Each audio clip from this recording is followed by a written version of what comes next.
I want you to think about something for a second. Tonight, after the shift, you're going to spend 20 minutes cleaning and oiling your power tools. You'll wipe down the chuck, blow out the dust, check the brushes. You'll do this because you know what happens to a tool that doesn't get maintained. It seizes, it fails, it costs you money to replace. Then you'll walk past the knee pads hanging on the wall, the ones you bought but stopped wearing because someone on the crew called you soft. You'll skip the stretching because you'd rather be stiff than be the guy doing yoga in the parking lot. You'll take the 800 milligram ibuprofen instead of seeing the doctor because admitting it hurts means admitting you're getting old. And you'll tell yourself, that's what being tough looks like. It's not tough. It's ego. And that ego is the most expensive mistake in your career because it's the reason you'll be broken at 45 while the guy who wore the knee pads and ate the salad is still climbing ladders at 60. You'll let a $50,000 truck idle for 10 minutes to warm up the engine. But you won't spend 5 minutes warming up the body that runs the truck, operates the tools, and earns the paycheck. That's not toughness. That's a man who maintains every machine in the shop except the one that matters most. A retired pipefitter in Michigan, 32 years in the trade, 2 hip replacements, 1 fused cervical disc, told me the line I want every apprentice in America to hear. I spent 30 years proving I was the toughest guy on the crew. Now I'm 58 and I can't pick up my granddaughter. The guys who called me the machine don't call anymore. And the guy I used to laugh at for wearing knee pads, he's still working. If you work with your hands and nobody's ever told you that the toughness is the trap, subscribe. Here's what I want you to do. Not tomorrow, tonight, when you get home. Stand in front of a mirror and try to touch your toes. Don't bounce. Don't force it. Just bend at the waist and see how far your hands go. If you can't reach past your shins, your lower back has already started to lose the flexibility that protects it from herniation. That's not aging. That's accumulated damage from years of bending, lifting, and twisting without ever stretching the muscles that support the spine. That one test takes 5 seconds. It tells you more about your career lifespan than any diagnostic tool in the shop. Come back to the comments and tell me, how far did your hands get? And be honest, because the guys who can't reach their knees are the ones who need this video the most. Failure mode. 1. The vitamin Y badge. Let's start with the one every single one of you is doing right now. Ibuprofen. Vitamin I. The trade's unofficial performance-enhancing drug. 800 milligrams before the shift, 800 at lunch, 800 before bed. Some of you are at 2,400 milligrams a day and you wear it like a badge. I'm still going. I power through. Pain is weakness leaving the body. No, pain is your body's check engine light, and you're not powering through. You're unplugging the warning system so you can drive the car into the ground without hearing the alarm. Look, I covered this in part 3 with the gas station diet. But here's the part I didn't say hard enough. The ibuprofen isn't just masking your pain. It's eroding your stomach lining. It's stressing your kidneys. And it's allowing you to keep doing the exact movements that are destroying your joints because you can't feel the damage happening. The pain signal exists to make you stop. You're chemically overriding the stop signal so you can keep producing it. That's not toughness. That's a business decision.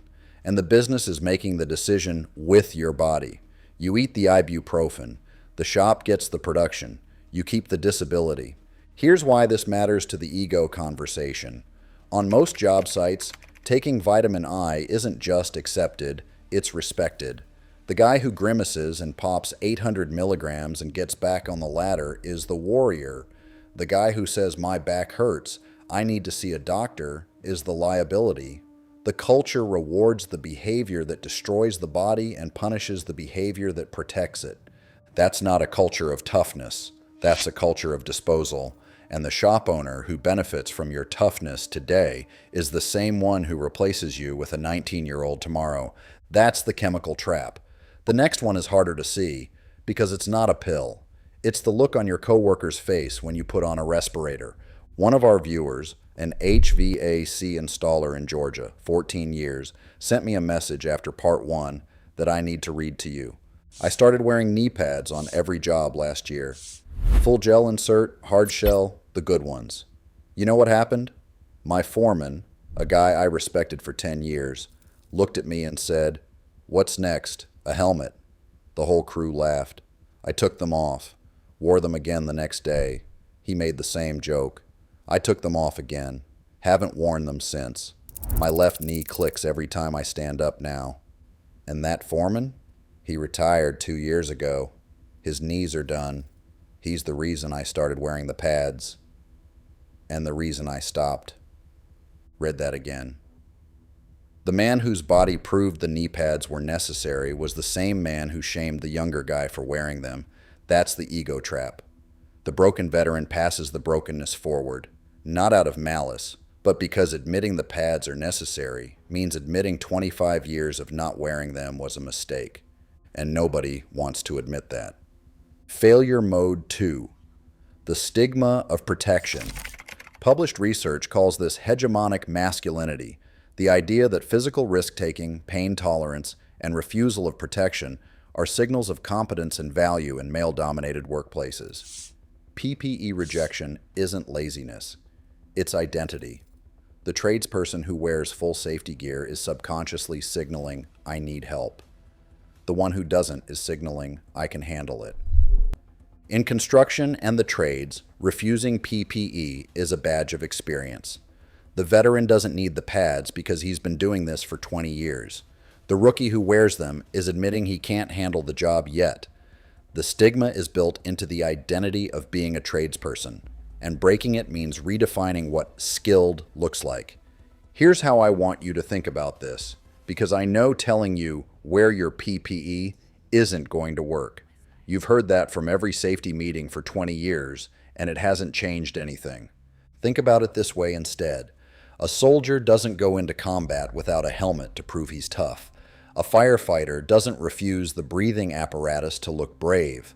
A race car driver doesn't skip the harness to show he's confident. In every other profession where your body is the tool, the protection is standard. It's not optional. It's not soft. It's professional. The only profession where protection is treated as weakness is the one where 60% of workers don't use PPE consistently, and workplace injuries cost $7.87 billion per year in workers' comp alone. You're not being tough. You're being the only professional in America who's expected to damage his body to prove his value. Linda doesn't care if the foreman called you soft. Linda cares that you can walk at 65. She cares that you can pick up the grandkids without groaning. She cares that the retirement you've been working toward for 30 years actually includes a body that can enjoy it. The foreman who laughed at the knee pads, he's home right now on a heating pad. Linda's husband, the one who put the pads back on and stopped caring what the crew thought, he's still earning. Ask Linda which one she'd rather be married to. That's your answer. The ibuprofen trap is chemical. The stigma trap is social. The third trap is the worst because it's the one you can't see until it's too late, and by then, the only person who pays the price is the one who can't go back. Failure Mode 3, the ghost of Christmas future. I want to show you two men, both real, both from your comments.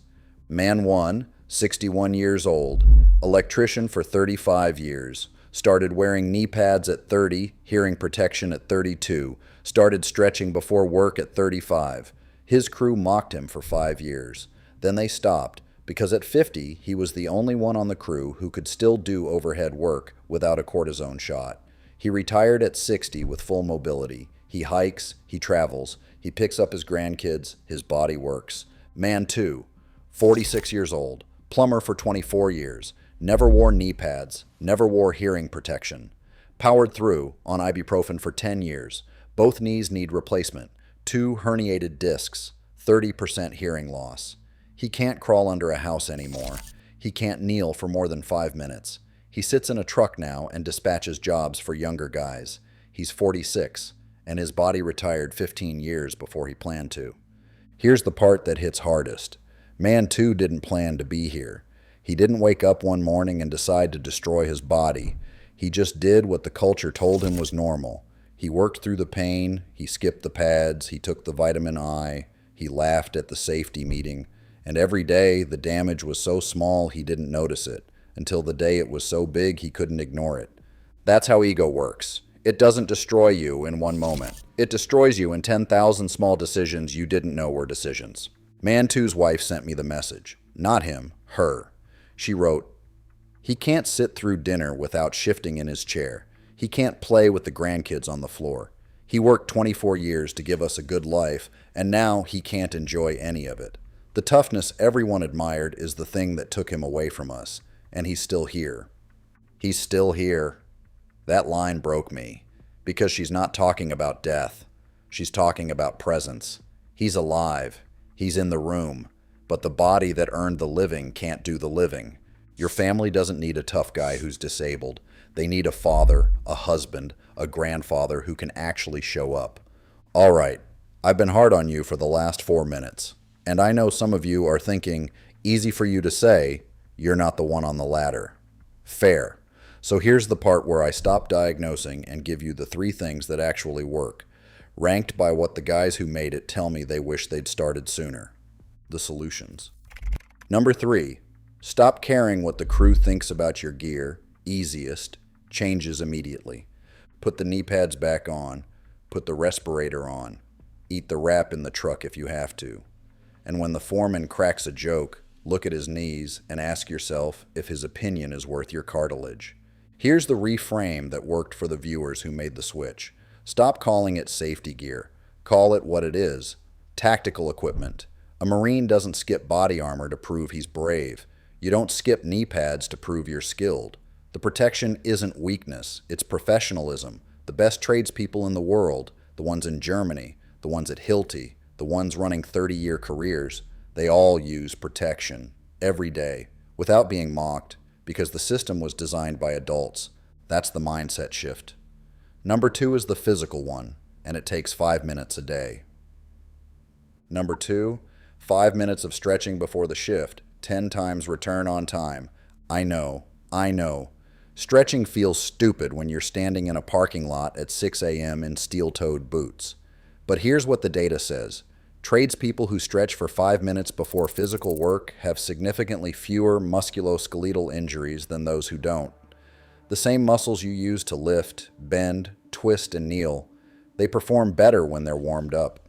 Just like the engine you idle for 10 minutes, 5 minutes. Hamstrings, hip flexors, lower back, shoulders. That's it. You don't need a yoga mat. You don't need a routine from a fitness influencer. You need 5 minutes of movement before you load the joints that pay your mortgage. The cost per year math. 5 minutes times 250 workdays equals 20 hours per year. One cortisone injection costs $300 to $600 and takes 2 hours including the appointment. One avoided injection saves you more time and money than the stretching cost you. The 5 minutes pays for itself the first time your back doesn't seize at 2 p.m. The gear protects the outside. The stretching protects the joints. Number 1 protects the career, and it's the one you start planning now, not at 45. Number 1, build the identity transition before the body forces it, changes everything. This is the hardest one, because it means accepting something the ego doesn't want to accept. You will not be on the tools forever. Not because you're weak, because the body has a lifespan, and 20 years of physical labor accelerates it. That's not a personal failure. That's physics. The master craftsman isn't the guy who destroys himself proving he can still do it at 50. The master craftsman is the one who transitions his 25 years of knowledge into a role that uses his brain instead of his joints. Inspector, estimator, project manager, code enforcement, teacher, consultant, before the body makes the decision for him. The guys who plan the transition at 35 get to choose where they land. The guys who wait until 45, when the knees are shot and the back is fused, they don't choose. The body chooses for them, and it usually chooses disability. Start now. Whatever age you are, start now. Take one course, get one certification, have one conversation with someone who made the transition. The ego says, I'm fine, I've got years left. The data says you probably don't, and the guys who are honest about that are the ones who retire on their terms. Self-check reinforced. Remember the toe touch test from the beginning? How far did you get? If you couldn't reach past your shins, your lower back is telling you what the ego won't. The flexibility is going. The discs are compressing. The body is sending the signal. You have a choice. Unplug the check engine light and keep driving, or pull over, check the gauge, and start the maintenance before the engine seizes. The guys who listen to the signal outlast the guys who unplug it. Every time. That tradesperson I showed you at the beginning, the one who cleans and oils every tool in the shop but won't spend 5 minutes maintaining his own body, that's the ego trap. He maintains the machines because the machines cost money. He ignores the body because admitting it needs maintenance means admitting he's not invincible. But the body is the machine. It's the most expensive one in the shop. And unlike the drill and the saw and the impact gun, there's no replacement, there's no warranty, and there's no recall. That retired pipefitter in Michigan spent 30 years being the toughest guy on the crew. Now he can't pick up his granddaughter, and the guy he laughed at for wearing knee pads is still climbing ladders at 60. True quality rot starts in the mind. If you don't value the tool, your body, you aren't a master of the craft. You're just another consumable part the industry will replace when your ego finally lets them. Stop proving something to a foreman who will replace you in a week if you get hurt. Start proving something to the family that needs you whole. Maintain the machine, the one that matters.